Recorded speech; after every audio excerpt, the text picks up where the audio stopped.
I've got Daniel in the chair today. We've just curled his moustache with the Reuzel Moustache Wax. This is a recent product they've just brought out. It's a very firm wax. It allows you to get a lot of decent curl on the moustache. So by applying it to the ends of your fingers, make sure it's warmed up, and just manoeuvre the moustache from the centre. Put a little bit more on. So literally tiny little bit. Then you just want to rub it through the moustache down below, making sure you get all the loose bits up.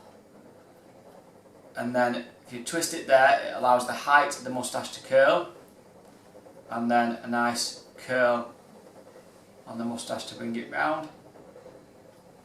There we go.